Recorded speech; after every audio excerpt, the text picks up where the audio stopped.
Okay, welcome to Garden of the Spirit, a class studying apples from the orchard for the second time, beginning after Pesach 2014. This class meets in Long Meadow, Massachusetts, center of the universe, and is held in memory of Malka Ruth Bas Moshe, Margaret Vogel of blessed memory. Apples from the Orchard contain selections of teachings of Kabbalah from the Arizal, Rabbi Yitzchak Luria, based on the weekly Torah portion, superbly translated and explained by Rabbi Moshe Wisniewski.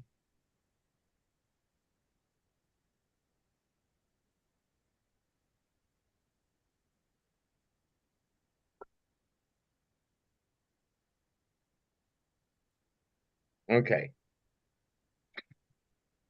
We're on page 699. This is going to be the third and I think last lesson on this chapter. I better do a little review. It says, we're going to go back to 21. Okay. We're learning about the three families of Levi, Gershon, Kahas, and Merari. The one that is the oldest that's in the order of age, but in order of importance, Kahas comes first. It says it's here that Levi is associated with Gevura. I guess they need to get sweetened. In general terms, Gevura is the sub-sephira of Chesed, Gvura, Tiferes, Netzach, and Hod. These five then coalesce in Yesod, and from Yesod they are transferred into Malchus or into Nukva, where they exist as a feminine waters, which means, I think, in simple terms, the um, the interest or the urge for Nukva to bond or interact with Zerampin, called the feminine waters. So, and the five Gavuras need to be sweetened. Here, he seems to, I don't understand from what we're reading here. It seems to be that these five states of Gvura, as they exist within Yesod, within Zerampin, within Yesod, or I'm sorry, within Zerampin, or as they exist after they are transferred into Nukva. It seems it's possible that he refers to it as Malchus, but not as it exists in Malchus, just as it potentially will exist in Malchus. Now,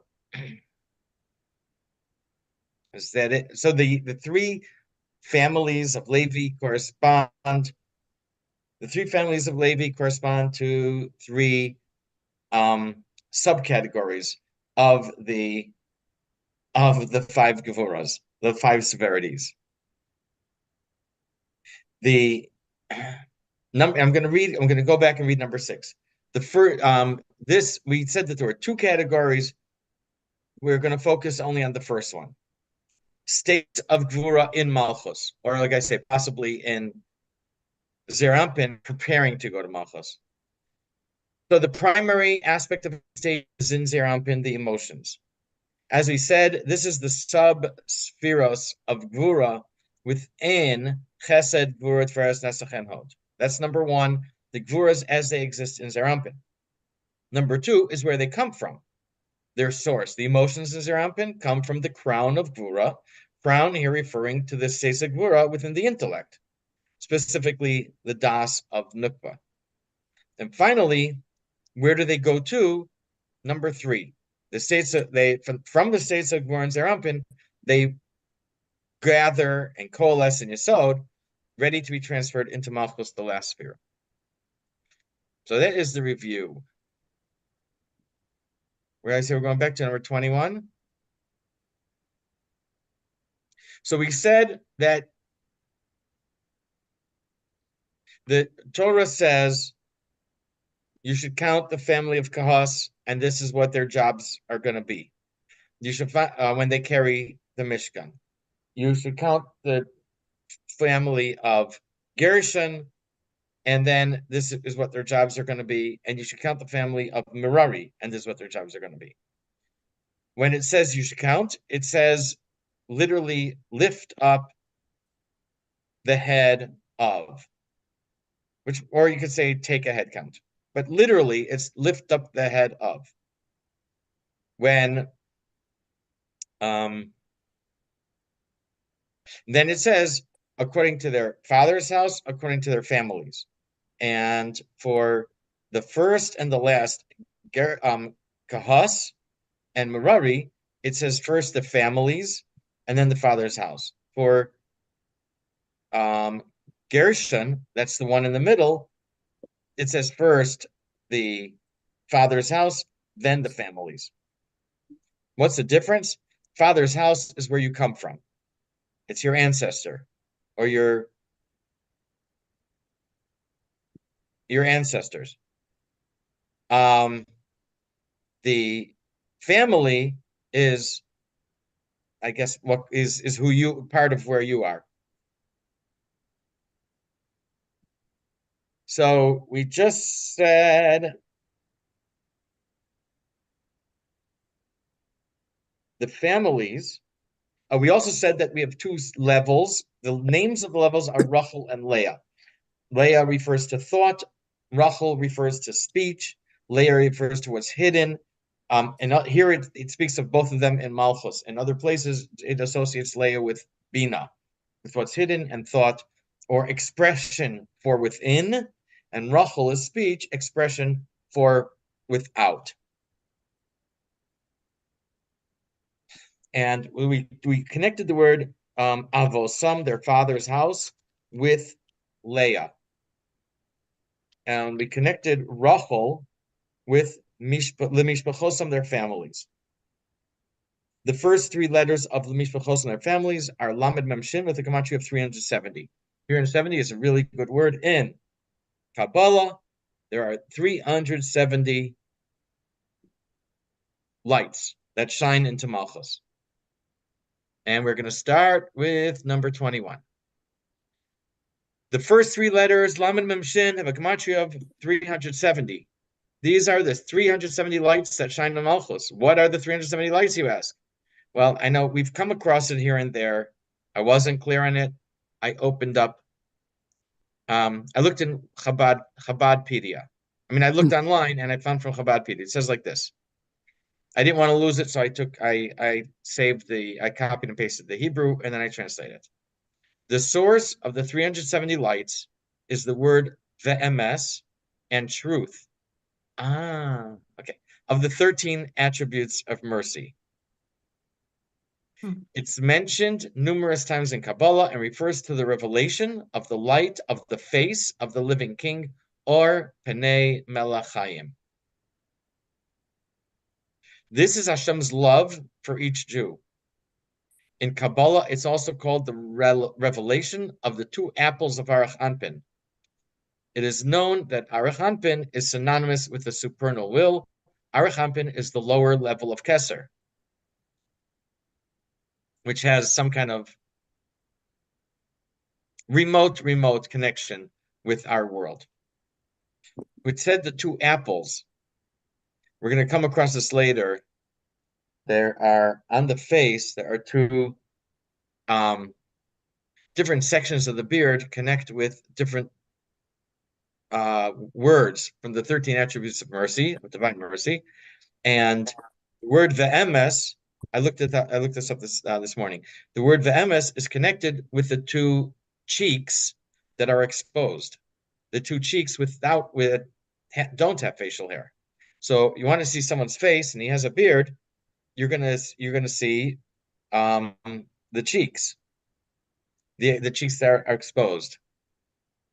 So here it's also called the two apples. I guess very what do you call them? Red cheeks. Okay, so then 24. The 370 lights shine from the upper face of Ze'er Anpin. So they're coming from Arach Anpin, which is the lower level of Keser. Then they shine into the upper face of Ze'er Anpin. It's explained on the pasuk, these are the years of the life of Avraham. They extend downward to a straight line until Yesod of Ze'er Anpin. And it's also called Shalom. The gematria of Shalom, without the Vav, is 300 plus 30 plus 40 is 370. So the 370 lights correspond to the word Shalom as it exists in, I guess, as it exists in Ze'er Anpin. It says here that they extend downward in a straight line until Yesod of Ze'er Anpin. I don't know what that means, the straight line. Okay, so please begin, Alan, page 699. With regards. Or actually, you can start from the middle, the number. The number, the number of lights, right? Yes. The number of lights that she absorbs is 370, which is the numerical value of the first set of letters into which we divided the word for according to their families, Lamed Mem Shin. With regard to these 370 lights, it is known that there are 370 lights that shine from the upper face of Ze'er Anpin, as is explained elsewhere. It is explained there that they spread out in a straight descending line until they reach the Yesod of Ze'er Anpin. This phenomenon is called peace, shalom. The 370 lights originate in the parts of Arach Anpin. The number 370 is derived in various ways, the simplest being based on the general process of inter-inclusion of the spheres. The three intellect spheres of Arach Anpin undergo a tenfold iteration twice, thus giving a total of 100 for each sphere, and a total of 300 for the intellect as a whole. The 7 emotion spheres, in contrast, undergo only one tenfold iteration.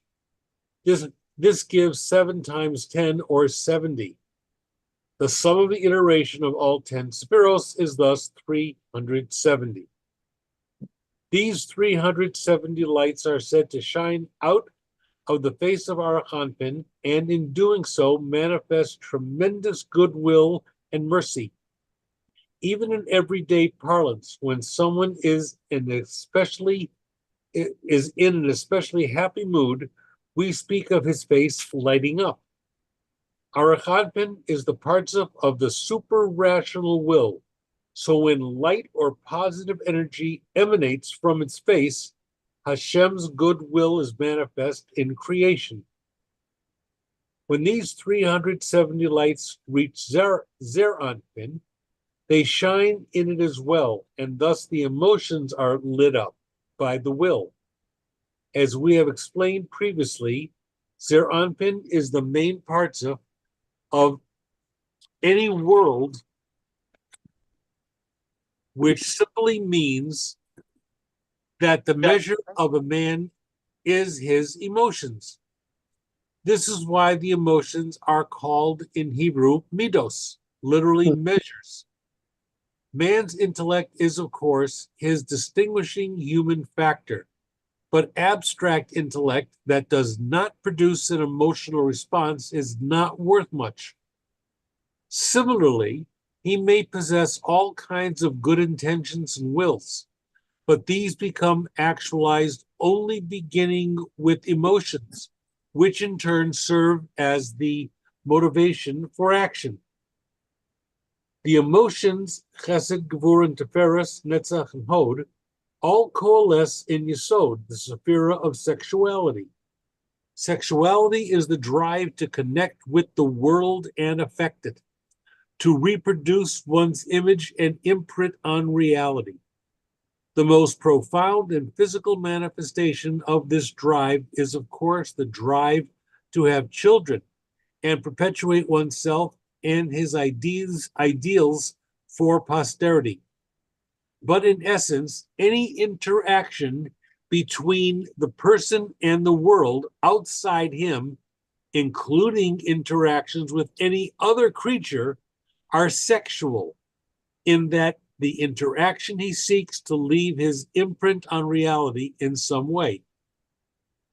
If everything is working right and the 370 lights of Arhanpin are shining into Zeranpin, and they affect all the emotions, including Yesod, it means that the person's sexuality is holy and in consonance with the positive energy and goodwill informing his whole being. This phenomenon is called peace.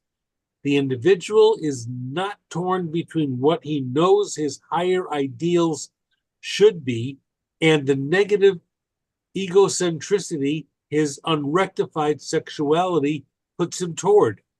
But his sexuality is a pure expression of the highest positive, wholesome, creative energy possible. Okay. So That's basically, huh? that's a mouthful. It is. You did it very well. But basically, it's how we interact with others. Obviously, in an intimate relationship, it gets couched in those terms. Now, 25. The four letters of Avaya correspond to the four parsufim: Abba, Ima, Zerampin, and Nukva. Thus, the third letter Vav corresponds to Zerampin, which has 6 spheres. As you know, some letters in the Torah are written larger than others, and some are written smaller. A small Vav corresponds to Yesod, the last sphere of Zerampin. Vav is for Zerampin. A small Vav refers to the last sphere of Zerampin, Yesod. When the 370 lights hit Yesod of Zerampin and cause them to shine, then we can add the Vav, or the number 6, to the 370 and get 376, the gematria of Shalom. So in other words, the gematria of Shalom, 376, is the 370 lights plus the 6 spheres of Zerampin. In fact, Hashem's blessing to Pinchas, Hineni nice and light, we'll read it next week. Hineni nice and light, Shalom. I hereby grant him my blessing of peace. The word in Hashem's blessing, the word Shalom has a vav that is split in its body. It's not quite the same. This is not, let me add the word quite. It's not quite the same as a small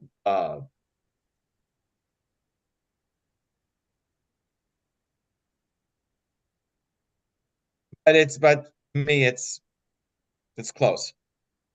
So that would be that is the word that actually is found with the word shalom with a split vav, not actually a small vav. Okay. Alan, continue, please. This is because the sphere of Yesod is represented by a small vav whose numerical value is 6. And when the 370 lights descend to it, they add up to 376, the numerical value of Shalom, Shin Lamed Vav Mem. Yesod is represented by the vav since it is the final of the 6 emotions. Also, the straight line form of the vav evokes the image of the 370 lights shining in Zeranpin, descending along a straight path into Yesod. The concept of peace is associated with the sphere of Yesod, besides for the reasons cited above, because the word shalom is related to the word for perfection, shalemat. A person whose sexuality is warped is considered blemished, while one whose sexuality is on track is considered complete. This idea is closely allied, obviously, with the relationship between Yesod and peace mentioned previously. Okay. 26. The 370 lights are all associated with Chesed. This is why they descend to Yesod, which is where Chesed is manifest in its interaction with Nukva. Back on page 133, and Parshas told us, we had a chart that shows the 13 attributes of divine mercy with sections of the beard. The 370 lights are associated with the cheeks where there is no hair. Now it says here that it's associated with Hashem's name, Aleph Lamed, and Hashem's name, Aleph Lamed, Kel, an expanded spelling, equals 1 plus 30 plus 80 plus 80 plus 30 plus 40 plus 4 is 185. Two 185s, one for each cheek, equals 370. Let me do 2 times 185. Okay. One for each cheek equals 370. This is another way to hit 370, or shows the connection between 370 and this part of the face. Okay. Alan, go ahead. As you know, all these 370 lights are states of chesed, and that is why they descend to Yesod. In the process, the 370 lights shining from the face of our Hanpin into Zeranpin, it is described that they shine from the two cheeks of the face, the shining skin where there is no beard hair. One way the number 370 is derived is that the two beams of light from the cheeks are each manifestations of the divine named Kel, Aleph Lamed, as this name is filled in. Okay? No. And we see the chart, Chart. Aleph, which is Aleph 1, Lamed 30, pay 80, and then Lamed 30, Mem $40.4 adds up to 185. And 185 times 2 is 370. The inner dimension of chesed is love. The real manifestation of love is, of course, is in the person's sexuality or yesod. Okay. Thank you, Alan. 27. So the Torah says before the episode of Mrs. Potiphar that, how did I do that? Yosef was good looking. Yosef is associated with Yesod. By the way, I've seen elsewhere where it connects Yosef with the small vav. His looks were the result of his connection with the 370 lights which settle in Yesod. Since he personified Yesod, and that's where the 370 lights settle, he glowed. He shined. Jim, ready? This is also why Joseph was of a beautiful form and beautiful appearance from the glow of these 370 lights. Joseph personified the attribute and sephira of Yesod. He thus reflected the light that shines into the sephira from the face of Zeranpin. Okay. Now the Torah says the Hadarta Pnei Zaken, which basically means you shall honor seniors or old people. I was being polite. So what I translate as seniors is literally the face of an old person. You should honor, or there's another word for it probably. I don't know. There's something, the face of an old person. Our rabbis use pronomasia to read Hadras Panim Zakan. The beauty of a face is the beard. Maybe the dignity of a face is the beard. A beard is associated with beauty or dignity because of its association with the 370 lights. Yosef, who personified Yesod, actually had a beard that played a role in his drama. We find a reference to Yosef's beard. The Torah says that his brothers did not recognize him when they came to buy grain. Rashi explains that his beard grew in since the last time they had seen him. This is also... So that fits with Yosef, with the beard, 370 lights, Yesod, it's all there. How old was Joseph when he went to Egypt? Do you know? The Torah says he was 17. 17 or 17. Yeah. And yeah. This is also the mystical reason why our sages say the glory of the face is in the beard. For someone who possesses the attribute of Yesod, the attribute of Yosef has a beard and a glory of the face, which is, as we said, these 370 lights. On the verse, and Joseph recognized his brothers that they did not recognize him. Rashi explains this was because they had each seen each other last, the brothers already had beards. When they saw each other last, the brothers already had beards. Joseph had not grown his yet, but by this time, he'd grown his beard. Thus, the beard plays a key role in the drama surrounding us. Okay, so now we can understand, according to Kabbalah, why a eunuch whose procreative organ is deficient also has a deficient beard. A eunuch, in contrast, who lacks the attribute of Yesod, lacks the glory of the face, that is the beard. A biological reason why a person without procreative organ will be lacking a beard is, of course, because without sexual hormones, his secondary sexual characteristics, e.g. a beard, will not appear. The mystical reason for this, however, is that without a vehicle for expressing sexuality, which as we said, is his drive to impress his unique expression of divinity on creation, the person will lack the glory of his face. There'll be no reason for the 370 lights to emanate. Okay. Thanks. Now, 30. As we've said, the level of thought usually associated with Bina is called Leah, and the level of speech usually associated with Malchus is called Rachel. Over here, it's going to say that the level of Leah and thought is also contained within Malchus. From Yesod or Yosef, the 370 lights are conveyed to Malchus or Rachel. Just as Yosef was good looking, his mother was too. Regarding Yosef, the Torah says, Yosef haya yifei toar v'ifei mareh.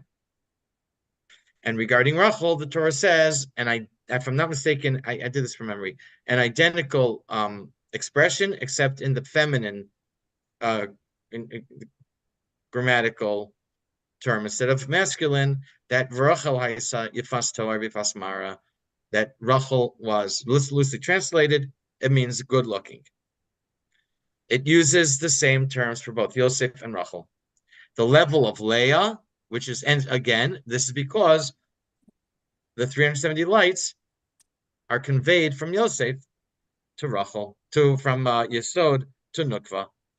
The level of Leah, which is higher than Zampin, does not receive the 370 lights from Yesod. And that's why we don't find anything such an expression regarding Leah.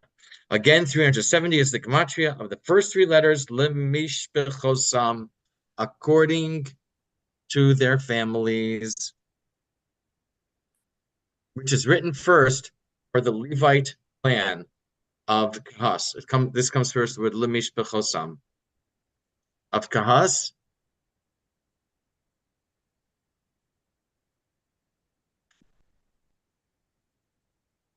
okay. I better double check that. Okay. Go ahead, Jim, continue. Once these 370 lights reach Yosef, Yesod of Zeranpin, they pass through his back to the parts of Rachel, which is situated there. This is the mystical meaning of the verse, Rachel was of beautiful form and beautiful appearance. She received the attributes of Yosef, whereas Leah, the higher parts of, is not referred to as being beautiful. It is explained in Hasidus that Leah and Rachel signify two principal vehicles of expression of Malchus, thought and speech, respectively. The difference between these is that thought is chiefly inwardly directed. It is a means of expressing one's ideas to oneself, while speech is outwardly directed. One talks to others. This is the mystical reason why Jacob preferred Rachel to Leah.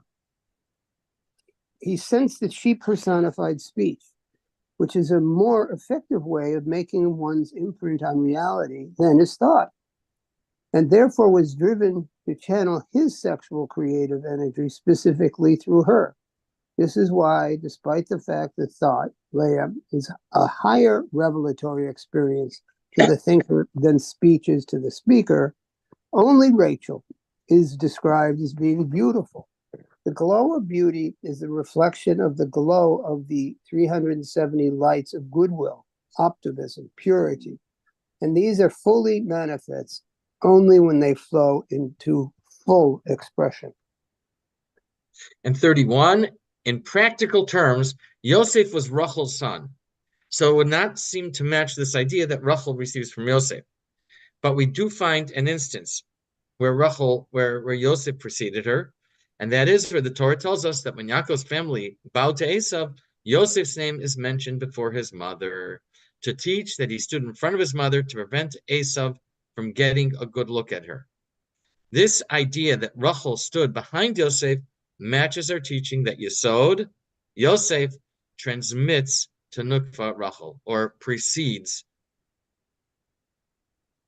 the level of Rachel. Go ahead. It appears to me this is the mystical significance of the verse. And then Yosef and Rachel approached and bowed down. Rachel was behind Yosef. When Jacob introduced his family to his brother Esau, the Torah says, first the handmaidens and their children approached Esau and bowed down to them, then Leah and her children, and finally Joseph and Rachel. Since in the case of the handmaidens and Leah, the mothers are mentioned first, and then the children, this indicates the mothers were in front of the children when they bowed down. In the case of Rachel and Joseph, however, Joseph moved in front of Rachel in order to hide his mother's beauty from the wicked Esau. Thus, we see that Rachel is positioned behind Joseph. This would explain why, in this sense, Rachel receives her beauty from Joseph, even though in the plain sense, obviously, the order was the other way around. Joseph inherited his beauty from his mother. Okay. Now, in practical terms, Yosef, we did this. 32. We said, I'll probably be 36, 32. We said that the three clans of Levi correspond to three levels of Gvura severities. That was back in number 6. We started the class with this. 1, as it exists in the mind. 2, as it exists in the body, which is Erampin. And 3, as it exists to be conveyed to Nukva. The third family of Merari, of Levi, Merari, corresponds to the lowest level, Gvuros, that relate to Nukva. Merari means bitter, like maror. These Gvuros are bitter, and that they are the lowest. Abigail, are you ready? Page 703. Okay.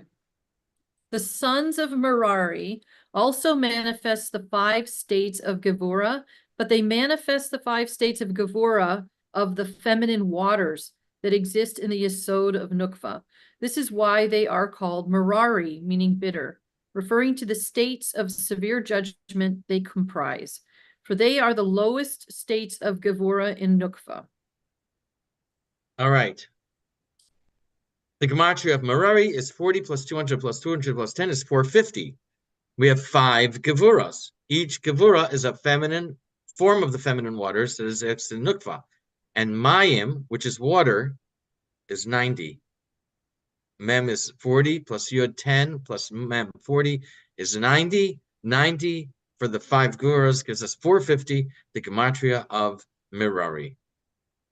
Thus, the numerical value of Merari, Mem Resh Yud, is 450, which is 5 times 90, the numerical value of the word for water, Mayim Mem Yud Mem, referring to the 5 states of Gevurah, each one of which is a type of feminine water.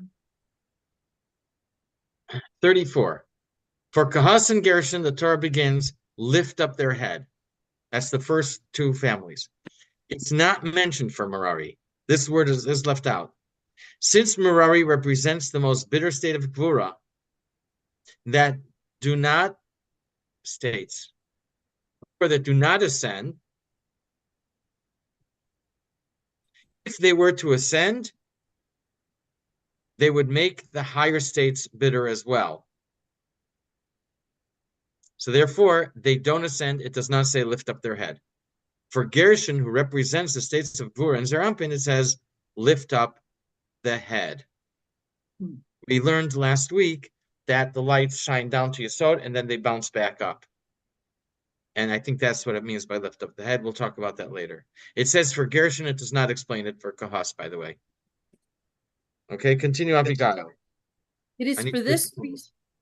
It is for this reason that when God commands Moshe to count them, he does not use the idiom lifting up their head, but simply says, the sons of Merari, number them. They manifest the hardest and most bitter states of Gevurah and the Yesod of Nukva that do not ascend. For were they to ascend, they would make the higher states of Gevurah bitter.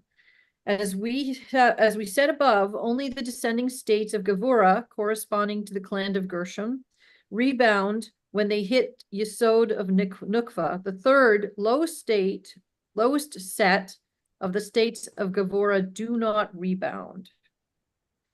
In reference to the sons of Gershon, however, who manifest the states of Gevurah, which spread throughout her body, the idiom lifting up their head is used. Okay, now we have 35. Rabbi Chaim Vital writes that he doesn't remember the significance of Kahas, the first family of Levi that's mentioned. He says it's most likely the states of Gvura and Das, the intellect, and this is why they are mentioned first. And remember, that's the source of the states of Gvura, or where they come from. Go ahead. I do not recall the mystical significance of the sons of Kehat, but it seems to me, Chaim Vital, that they manifest the 5 states of Gevurah in the Das of Nukva. This would explain why the sons of Kehat are at a higher level than the sons of Gershon.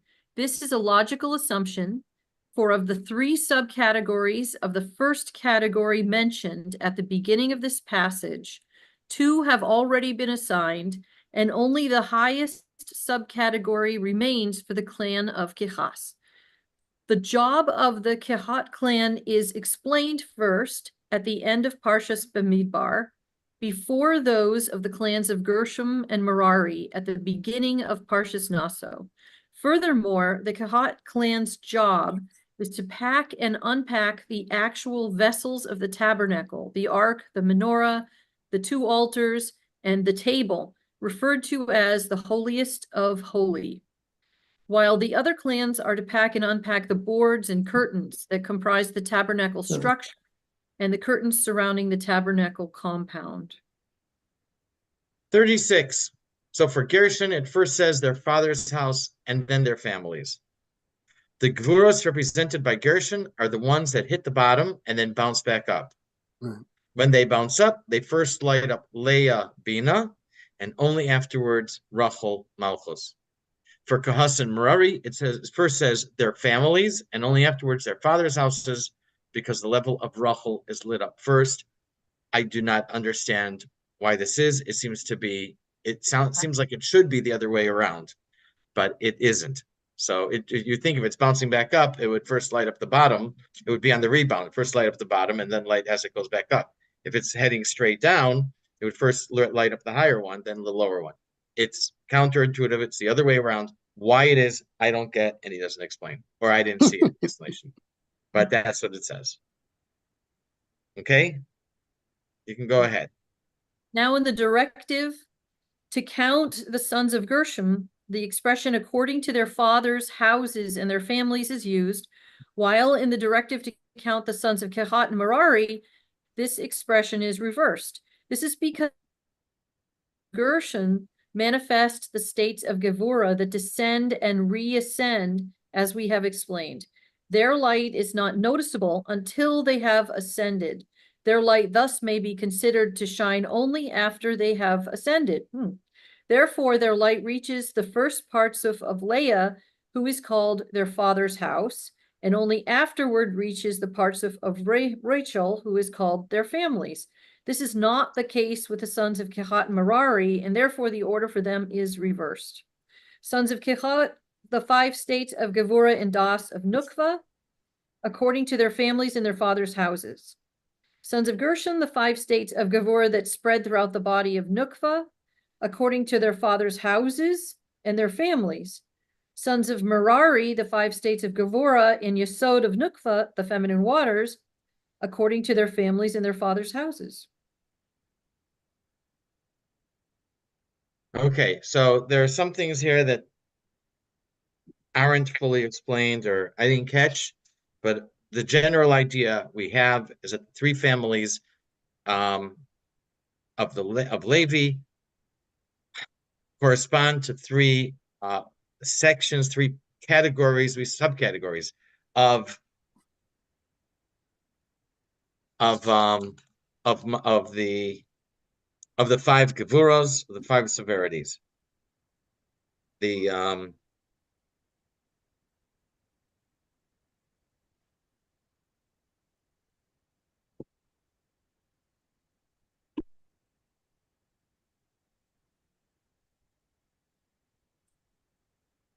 okay. Yes, anything? Let me hit the okay. Next week we'll have a class. In 2 weeks on the 30th.